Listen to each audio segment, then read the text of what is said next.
Welcome back to the Neuro Finance Masterclass. Today, we're diving into day 42 of our 365 Days to Financial Freedom series, and the theme is dry powder and the strategic use of cash. Yesterday we established that recessions are essentially just giant clearance sales. But here's the catch. To actually buy those premium assets when they go on sale, you need a very specific tool. And that's exactly what we're zeroing in on today. By the end of this explainer, we're going to completely flip how you look at cash. We're talking about shifting your mindset from seeing cash as this depreciating liability to recognizing it for what it truly is, a highly strategic, incredibly powerful asset. So here's our roadmap for today's explainer. We'll start with the cash is trash myth, then define what dry powder actually is. After that, we'll look at the ultimate call option, dive into the sniper mentality, and finally, map out your personal financial action plan. All right, let's jump right into section 1, the cash is trash myth, and how we're going to debunk this amateur trap. You've definitely heard the phrase, right? Cash is trash. Financial influencers literally scream this from the rooftops online. They push this amateur trap, basically telling you that inflation is secretly just melting the value of your cash right before your eyes. And because of this fear, they drive this panicked urge in their followers to stay entirely 100% invested at all times. They tell you, invest every single penny right now, or you're losing money to the invisible tax of inflation. It creates this state of constant anxiety. People are forced to chase yields, buying at the absolute top of the market just because they're terrified of holding cash. But let's take a step back and look at what the actual professionals are doing. Tens of billions. Just let that number sink in for a second. It creates a little immediate cognitive dissonance, doesn't it? If cash is really so terrible, why is it that the absolute greatest architects of wealth in the world, people like Warren Buffett, deliberately hold massive amounts of pure cash? We're talking tens of billions of dollars, just sitting there, sometimes for years at a time. Clearly, these architects operate on a completely different level of understanding than the amateurs on social media. They know something the panicked masses just don't. Okay, moving on to section 2, defining dry powder, or cash as a Wall Street weapon. So Wall Street actually borrowed this term, dry powder, directly from military history. Think back to the days of muskets and cannons. You absolutely had to keep your gunpowder completely dry, because if it got wet, you couldn't fire. You were completely defenseless and unable to act when the battle actually started. In the finance world, dry powder is exactly that. It's a strategic cash reserve kept ready to be deployed for major financial opportunities. It's stored energy, potential energy. It's power deliberately held back, kept totally safe, just waiting for the exact right moment to strike. Now, there's a really crucial difference between the amateur mindset and the architect mindset when it comes to holding this money. See, the amateur views cash purely as an investment that must continuously grow. That's why they panic about inflation eating away their purchasing power. They want every single dollar working every single day.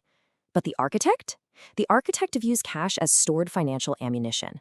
Uninvested cash is a weapon. It's not some traditional investment meant to yield daily returns. No, it's ammunition kept perfectly safe and dry for the exact moment the market cracks and opportunities finally present themselves.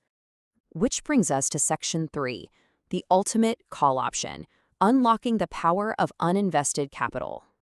I want you to start thinking about your cash as a call option with no expiration date on literally every single asset class in the world. In the financial world, a call option gives you the right to buy an asset at a specific price. But cash is the ultimate version of this. It gives you the unmatched flexibility to buy absolutely anything, real estate, index funds, entire businesses, at any time, whenever the moment is perfectly right. You aren't locked into a specific sector or some rigid time frame. You hold the ultimate key to liquidity.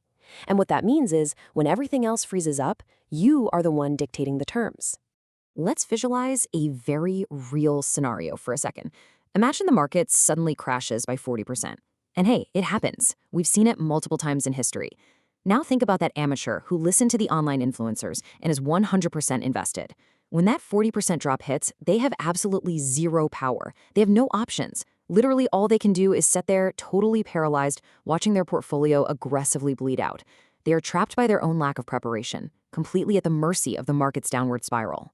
Now, contrast that with the wealth architect. While everyone else in the market is facing absolute sheer fear, getting squeezed or getting hit with devastating margin calls, the architect is perfectly calm. Why?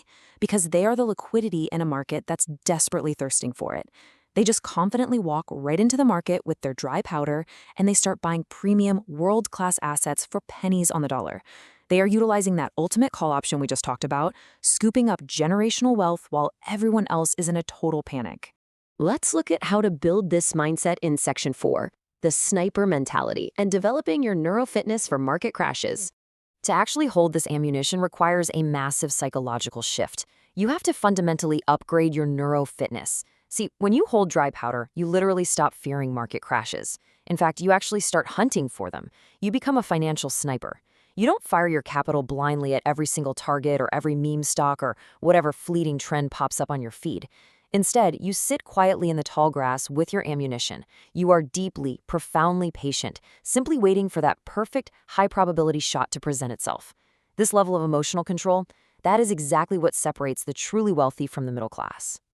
Let's break down exactly how this plays out. When a crash happens, a panicked investor reacts with absolute fear. Because they're 100% invested and their portfolio is bleeding, they're emotionally compromised. Oftentimes, they're literally forced to sell at a devastating loss just to survive or to meet margin calls. But the financial sniper, they react to a crash by hunting. Because they're holding ammunition, their emotional state is entirely different. They calmly and rationally buy up the exact premium assets that the panicked investor is forced to drop at a massive discount. Guys, it is a direct wealth transfer from the impatient right to the patient. And let's just look at the math of patience here. Yes, we completely concede the reality of inflation. It might slowly eat, say, 3% of your cash's purchasing power over the course of a year. If you hold cash for a few years, sure, you take a small, invisible loss. But if that stored cash allows you to secure a massive 40% discount on prime real estate or broad index funds during a total market panic, well, the math shifts instantly. That targeted, strategic deployment makes your cash the absolute most profitable asset you own. Losing 3% to make 40%, that is a trade the architect will take every single time. The math just heavily, heavily favors the patient sniper. All right, let's bring it all home in Section 5, your financial action plan and your specific cognitive task for today. Going forward, you absolutely need to clearly differentiate your cash reserves. First, there's your emergency fund. Remember, we built this back on day 6 of this series. That money is strictly fenced off for personal disasters. We're talking a sudden medical emergency, a blown transmission, an unexpected job loss. You do not touch that money for investments, period. Completely separate from that is your dry powder. This pool of cash is exclusively reserved for tactical financial opportunities in the market. You must strictly separate your disaster relief from your financial ammunition, because I promise you, confusing the two will lead to absolute ruin when a crisis hits both your personal life and the broader economy at the same time. So I want to end this explainer with a very direct, provocative challenge for you to reflect on as you assess your own strategy today. Ask yourself honestly, if the market completely crashes tomorrow, do you actually have the ammunition to buy? Assess your portfolio, build your reserves, and whatever you do, keep your powder dry. Thanks for joining us, and we'll see you in the next masterclass.